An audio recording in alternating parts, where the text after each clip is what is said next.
Sunday को हम करते हैं वीकली रिवीजन। तो आज की इस क्लास में हम डिस्कस करेंगे मंडे टू सैटरडे तक ऑलरेडी जो करंट अफेयर के क्वेश्चंस पढ़ चुके हैं इसका क्विक रिवीजन करेंगे। डिटेल में तो डेली ही हमने पढ़ा है, तो आज मैंने नंबर ऑफ क्वेश्चंस 45 रखे हैं। वीडियो को आपको लास्ट तक देखना है, लास्ट में ये बताना है कि इस 45 में आप कितने सही अटेम्प्ट कर पा रहे हैं। चलिए शुरू करते हैं आज का हमारा पहला सवाल। हाल ही में किस देश में बाघ की एक नई प्रजाति खोजी गई है? तो साउथ अमेरिकी कंट्री ब्राजील में जो घने वर्षा वन है, आपको मालूम है अमेज़न के जंगल का सबसे अधिक विस्तार यहीं पर है, जिसे धरती का फेफड़ा भी कहा जाता है। यहाँ पर रिसेंटली एक नई बाघ की प्रजाति खोजी गई है जो घरेलू बिल्ली के समान दिखने में है, क्लाउडेड टाइगर बिल्ली। ब्राजील की कैपिटल ब्राजील या करेंसी रियल। राष्ट्रपति लूला दी सिल्वा हो जाएंगे। G20 समिट 2024 के जो इस साल है ब्राजील ही होस्ट करने जा रहे हैं। अगला सवाल है, हैती में फंसे भारतीयों को निकालने के लिए कौन सा ऑपरेशन शुरू किया गया है? तो ये ऑपरेशन था इंद्रावती, जिसके बारे में डिटेल में मैंने आप लोगों को बताया था।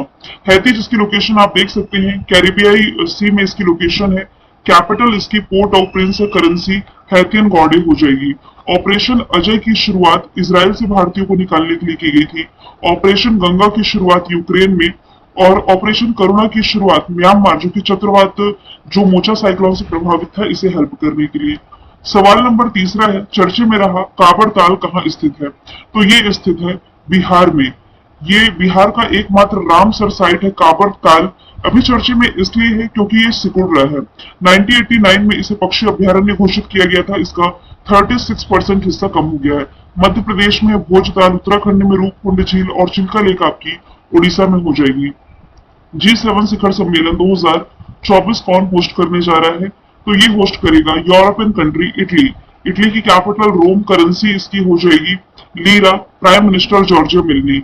आप ये जरूर याद रखें कि भारत G7 का मेंबर है नहीं। Canada, France, Germany, Italy, Japan, UK और अमेरिका, ये 7 सदस्य हैं ग्रुप ऑफ 7 यानी कि G7 की। ब्राजील होस्ट करेगा G20 इस साल। ब्रिक्स समिट होस्ट करेगा रशिया, और फ्रांस इस साल समर ओलंपिक होस्ट करने जा रहा है, इसकी कैपिटल पेरिस में। नेक्स्ट है, रेसलिंग फेडरेशन ऑफ इंडिया के एथलीट आयोग का अध्यक्ष किसे चुना गया है? तो ये बन गया है Narsingh Yadav. Wrestling federation of India की स्थापना 1967 में की गई। दिल्ली में हेडक्वार्टर, संजय सिंह वर्तमान में अध्यक्ष है।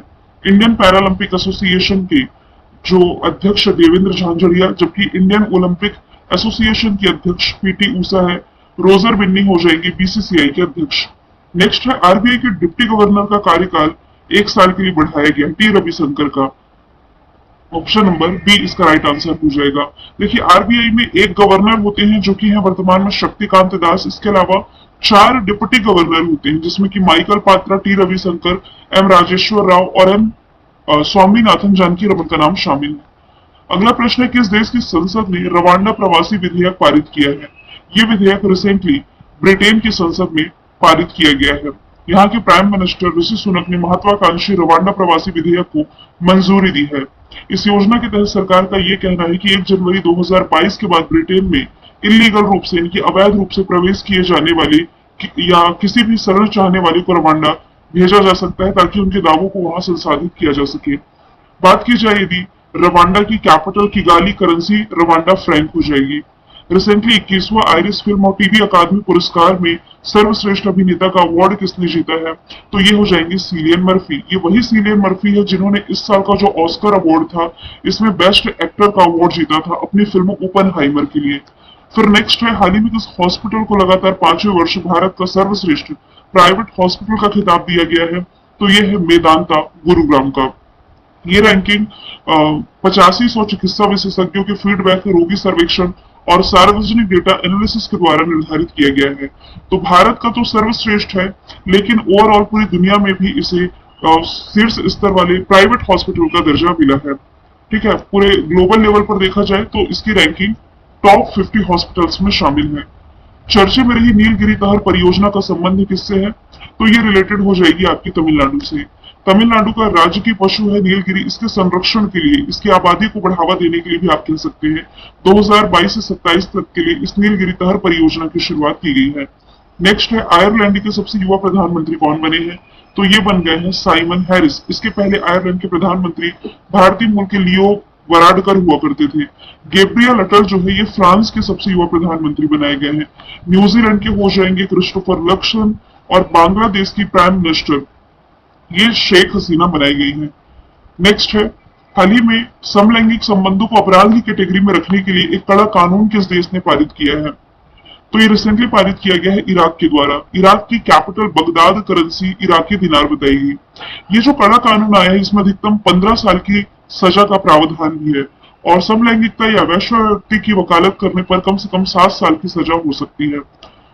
वैश्विक मीडिया पुरस्कार 2024 किसने जीता है? तो आपको इमेज में जो दिखाई दे रही है ये तो एंकर है, लेकिन ये एआई न्यूज एंकर है।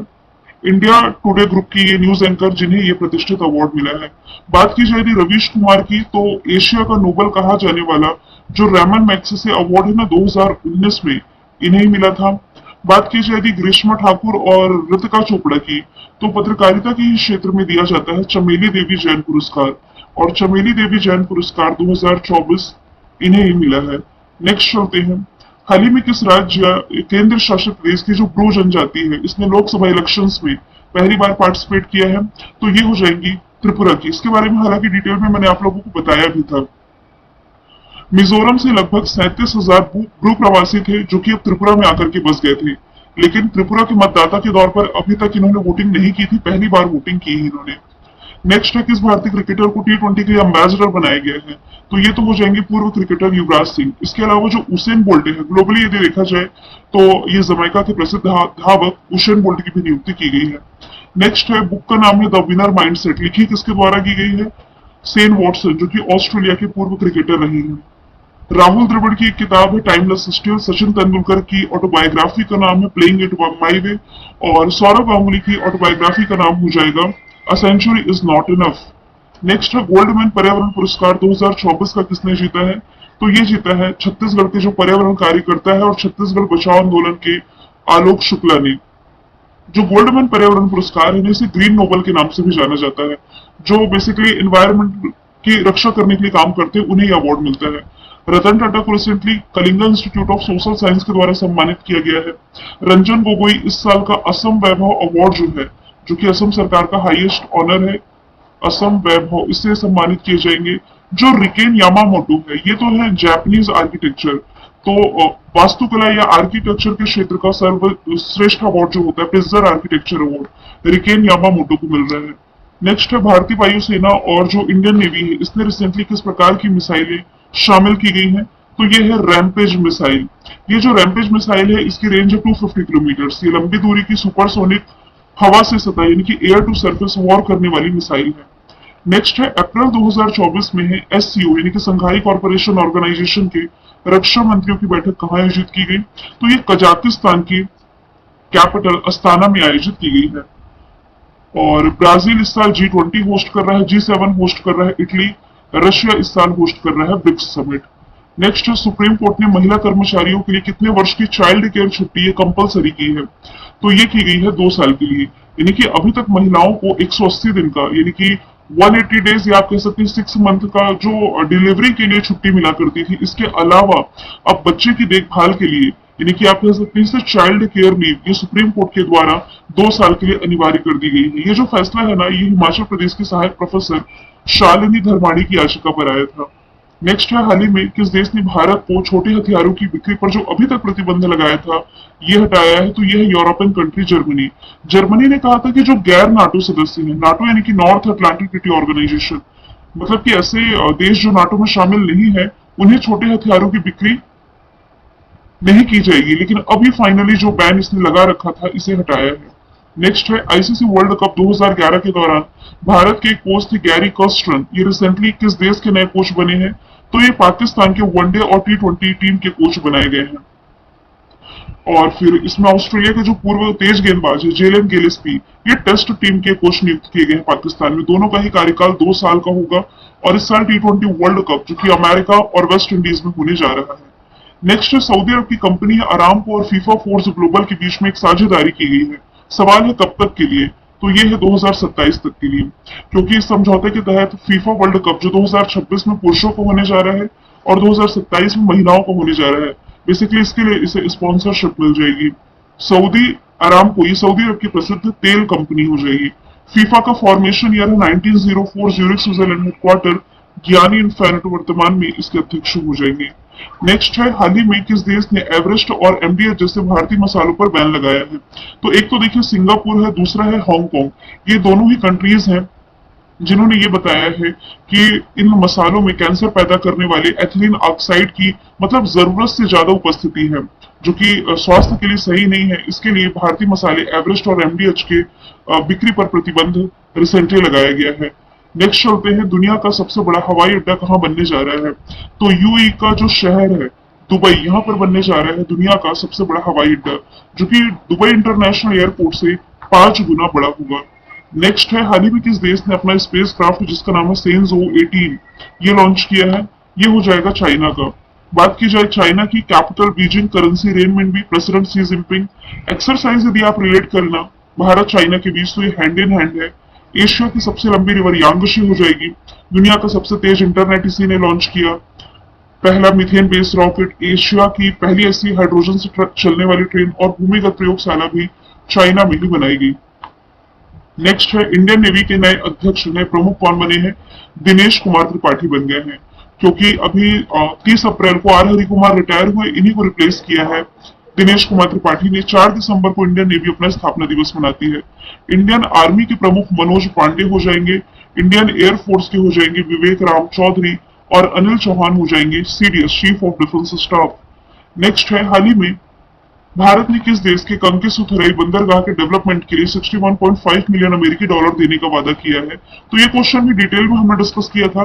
श्रीलंका के इस पोर्ट को डेवलप करने के लिए भारत सहायता कर रहा है, ताकि तमिलनाडु से श्रीलंका के इस पोर्ट की डायरेक्ट कनेक्टिविटी हो सके। नेक्स्ट है, बैडमिंटन वर्ल्ड फेडरेशन जो जूनियर वर्ल्ड कप होगा नेक्स्ट ईयर यानी कि 2025 में, ये अपना ही देश भारत होस्ट करने जा रहा है, और 2008 के बाद ऐसी पहली बार होगा जब भारत बीडब्ल्यूएफ इवेंट की मेजबानी करेगा। बीडब्ल्यूएफ की स्थापना 1934 में की गई, कुआलालंपुर मलेशिया में हेडक्वार्टर है। पॉलिक एयर इसके वर्तमान में अध्यक्ष हो जाएंगे। नेक्स्ट है, इंडियन वैक्सीन मैन्युफैक्चरर्स एसोसिएशन आईवीएमए के नए अध्यक्ष कौन बने हैं? ये बने हैं कृष्णा एम बिला। इन्होंने स्थान लिया है अदार पूनावाला का। किशोर मकवाना ये रिसेंटली अनुसूचित जाति आयोग के अध्यक्ष बनाए गए हैं। एलजीबीटी के ऊपर एक समिति गठित हुई थी जिसके अध्यक्ष राजीव गौबा जो कि कैबिनेट सेक्रेटरी हैं, और रिसेंटली जो लोकपाल बनाए गए हैं एएम खान विलकर बनाए गए हैं। नेक्स्ट है, समाचारों में देखी गई सीएरे माद्रे क्या है? तो ये एक तरह की लैंडिंग शिप है, लैंडिंग जहाज है। क्यों चर्चे में थी? तो चाइना ने सीएरा माद्रे जहाज को हटाने की मांग की है फिलीपींस से, और इस मांग को खारिज किसने की है? फिलीपींस ने खारिज कर दी है। ये जब सेकेंड वर्ल्ड वॉर हो रहा था ना, उस समय 1944 में ये कमीशन किया गया था। 1976 में फिलीपींस में स्थानांतरित होने से पहले ये वियतनाम में काम करता था। और आपको मालूम है चाइना और फिलीपींस के बीच में ना ये स्प्रेटली आइलैंड को लेकर के विवाद भी होते रहता है। नेक्स्ट चलें, किस फार्मास्यूटिकल कंपनी ने ये माना है कि उसकी जो कोरोना वैक्सीन है जिसका नाम है कोविशील्ड, ये दुष्प्रभाव पैदा कर सकती है? तो ये है एस्ट्राजेनेका। देखिए, एस्ट्राजेनेका ने ऑक्सफोर्ड यूनिवर्सिटी के साथ मिलकर के इस वैक्सीन को बनाया था कोरोना काल में, और भारत में ये तैयार की गई थी पुणे में जो सीरम इंस्टीट्यूट ऑफ इंडिया है इसके द्वारा। अब एस्ट्राजेनेका के मालिकों ने यानी इसके डेवलपर्स ने खुद ही ये मान लिया है कि उसकी जो वैक्सीन है कोविशील्ड, इससे हार्ट अटैक की समस्याएं हो सकती है लोगों में। क्यों? क्योंकि ब्लड क्लॉटिंग की समस्या देखने को मिल रही है, क्योंकि इसमें टीटीएस नामक एक तरह का जो सिंड्रोम है ये पाया जा रहा है। टीटीएस यानी कि थ्रोम्बोसिस थ्रोम्बोसाइटोपिनिया। थ्रोम्बोसिस का मतलब होता है वही ब्लड क्लॉटिंग की समस्या, खून का थक्का जमना आप इसे कह सकते हैं, और थ्रोम्बोसाइटोपिनिया मतलब आप ये कह सकते हैं कि प्लेटलेट काउंटिंग इसमें कम हो जाती है। आगे चले, दुनिया का सबसे गहरा ब्लू होल कहाँ खोजा गया है? तो नॉर्थ अमेरिकी कंट्री मैक्सिको में खोजा गया है, समुद्र के करीब 420 फीट नीचे, यानी कि 13,000 माफ कीजिएगा 1380 फीट और 420 मीटर नीचे तक ये फैला हुआ है। मैक्सिको की capital Mexico city, currency peso, Lopez Obrador वर्तमान में यहाँ के राष्ट्रपति हैं। नेक्स्ट है, किस अभिनेत्री को पंडित लक्ष्मी महाराज पुरस्कार से सम्मानित किया जाएगा? तो देखिए कुल 10 लोग हैं, इसमें अभिनेत्री पूछा जा रहा है तो ये हेमा मालिनी हो जाएंगी। तो हेमा मालिनी के अलावा सायरा बानो और इसके अलावा और 8 लोग जिन्हें अगस्त के महीने में लखनऊ में इस प्रतिष्ठित अवार्ड से सम्मानित किया जाएगा। 2014 के बाद नहीं दिया गया है, तो इकट्ठा 10 लोगों को अब 2024 तक के लिए दिया जा रहा है। तो हेमा मालिनी को यदि आप देखें 2018, सायरा बानो को 2019, और बाकी जो इसमें नाम मेंशन है मैंने ईयर वाइज लिख दिए हैं। नेक्स्ट है T20 वर्ल्ड कप 2024 के लिए जो भारतीय कप्तान चुने गए हैं, ये कौन हो जाएंगे? रोहित शर्मा हो जाएंगे। ये जो पूरी स्क्वाड घोषित हुई है, इसमें रोहित शर्मा कैप्टन है, वाइस कैप्टन हार्दिक पांड्या है, और फिर रिजर्व खिलाड़ी में शुभमन गिल, रिंकू सिंह, खलील अहमद और आवेश खान का नाम इसमें शामिल है। जून के महीने में इसकी मेजबानी वेस्ट इंडीज और अमेरिका करने जा रहा है। नेक्स्ट है डीआरडीओ ने भारतीय नौसेना के लिए स्मार्ट मिसाइल का सफल परीक्षण किया है। कहां से? तो ये किया है उड़ीसा के चांदीपुर से। यहाँ पर स्मार्ट की फुल फॉर्म बनती है supersonic missile assisted release of torpedo, और ये क्वेश्चन हमने डिटेल में डिस्कस किया था। संडे के दिन क्विक रिवीजन करते हैं, इसलिए ज्यादा इसे नहीं खींचूंगी मैं। डीआरडीओ की स्थापना 1958 में हुई, दिल्ली में इसका हेडक्वार्टर, समीर कामत वर्तमान में अध्यक्ष है। नेक्स्ट है आईक्यू एयर की एक रिपोर्ट रिलीज की गई जिसमें दुनिया का सबसे यानी कि मोस्ट पॉल्यूटेड सिटी किसे बताया गया है? तो ये बताया गया है काठमांडू को। काठमांडू जो कि नेपाल की कैपिटल हो जाएगी, जहां पर अब सार्क का मुख्यालय पड़ते हैं। ऑप्शंस की यदि मैं बात करूं तो सीसीटीवी से निगरानी रखने के मामले में दिल्ली टॉप पर है। Tom Tom traffic index release किया गया था, दुनिया का सबसे भीड़ भाड़ वाला शहर लंदन को बताया गया, जबकि वियना जो कि ऑस्ट्रिया की कैपिटल है, यह है दुनिया की मोस्ट लिवेबल सिटी, दुनिया का सबसे रहने योग्य शहर। नेक्स्ट है कहा कि विदेश मंत्री इसाक डार उस देश के नए उप प्रधानमंत्री बने हैं। तो ये रिसेंटली बन गए हैं पाकिस्तान के नए उप प्रधानमंत्री। आपको ये भी मालूम होना चाहिए अभी लास्ट मंथ ही पाकिस्तान के नए राष्ट्रपति बने हैं आसिफ अली जरदारी। नेक्स्ट है चर्चे में रही नर्मदा नदी पर ओंकारेश्वर केवड़िया क्रूज यात्रा का संबंध किससे है? तो ओंकारेश्वर है मध्य प्रदेश में, केवड़िया ये आपका गुजरात में। तो ऑप्शन बी राइट आंसर होगा यहाँ से। केवड़िया गुजरात में ना सरदार पटेल की प्रतिमा है, जो कि दुनिया की सबसे ऊंची स्टेच्यू है, जिसे आप स्टेच्यू ऑफ यूनिटी के नाम से जानते हैं। इन दोनों स्थानों को कनेक्ट करने के लिए ओंकारेश्वर केवड़िया क्रूज यात्रा अभी चर्चे में है। सवाल नंबर 40 है संयुक्त राष्ट्र जनसंख्या और सीपीटी विकास आयोग के कार्यक्रम में देश का प्रतिनिधित्व करने वाली पहली महिला सरपंच, ये 3 लोग बनी है। देखिए इसमें एक तो है राजस्थान की नीरू यादव, आंध्र प्रदेश की हेमा कुमारी, और त्रिपुरा की हो जाएंगी सुप्रिया दास दत्ता। यही यूनाइटेड नेशंस में भारत को रिप्रेजेंट करने जा रही है। नेक्स्ट है अप्रैल 2024 तक सबसे अधिक जीएसटी संग्रह में योगदान देने वाला जो राज्य बना है, ये बन गया है Maharashtra. Option number A right answer है। जीएसटी कलेक्शन में ना सबसे अधिक इसमें कंट्रीब्यूशन महाराष्ट्र का रहा, 37,671 करोड़ रुपए। दूसरे स्थान पर कर्नाटक और इसके बाद तीसरे स्थान पर गुजरात रहा है। नेक्स्ट है विटली गोल्ड पुरस्कार 2024 का किसने जीता है? तो ये जीता है डॉक्टर पूर्णिमा देवी वर्मन ने, जो कि असम की वन्य जीव विज्ञानी है। हालांकि ऐसा दूसरी बार हो रहा है जब इन्हें अवार्ड मिल रहा है, ऑलरेडी 2017 में अवार्ड जीत चुकी है। विटली fund for nature United kingdom में एक रजिस्टर्ड परोपकारी संस्था है जिसकी स्थापना 1993 में की गई, और इसी ऑर्गेनाइजेशन के द्वारा 2007 से यह अवार्ड दिया जा रहा है। नेक्स्ट है वर्ल्ड प्रेस फ्रीडम डे कब मनाया जाता है? तो मई महीने की 3 तारीख को यह मनाया जाता है। 1 मई को हमने देखा वर्ल्ड लेबर डे, 2 मई को हमने देखा ट्यूना डे। नेक्स्ट है प्रसिद्ध कलाकार सुब्रमण्य धारेश्वर का रिसेंटली निधन हुआ, किस शैली के गायक थे? तो ये यक्षगान, जो कि आप कर्नाटक से रिलेट कर सकते हैं, इससे रिलेटेड थे, रिसेंटली इनका निधन हुआ है। नेक्स्ट है अंतरराष्ट्रीय शतरंज महासंघ यानी कि इंटरनेशनल चेस फेडरेशन की बात की जा रही है। इसने किस भारतीय को ग्रैंड मास्टर की उपाधि से सम्मानित किया है? तो ये है वैशाली राम बाबू। ये ना आर प्रज्ञानंद की बहन है, और कुछ दिन पहले मैंने आपको बताया था कि ग्रैंड मास्टर बनने वाली भाई बहन की पहली जोड़ी हो जाएंगी, जबकि भारत में जो पहले ग्रैंड मास्टर थे ये है विश्वनाथन आनंद थे 1991 के टाइम में। अब बात की जा रही है वैशाली राम बाबू की, तो इससे सम्मानित होने वाली भारत की तीसरी महिला है, कोनेरू हम्पी और हरिका द्रोणावल्ली के बाद में। बात की जाए यदि इंटरनेशनल चेस फेडरेशन की 1924 फॉर्मेशन ईयर है, लॉजन में हेडक्वार्टर अर्काडी डोकोरोविच वर्तमान में इसके अध्यक्ष है। कल मैंने आपसे पूछा था 1 मई को किस राज्य ने अपना स्थापना दिवस मनाया? गुजरात और महाराष्ट्र, दोनों ही इसका राइट आंसर था। आज का सवाल है recently miss universe Buenos Aires 2024 का खिताब किसने जीता है?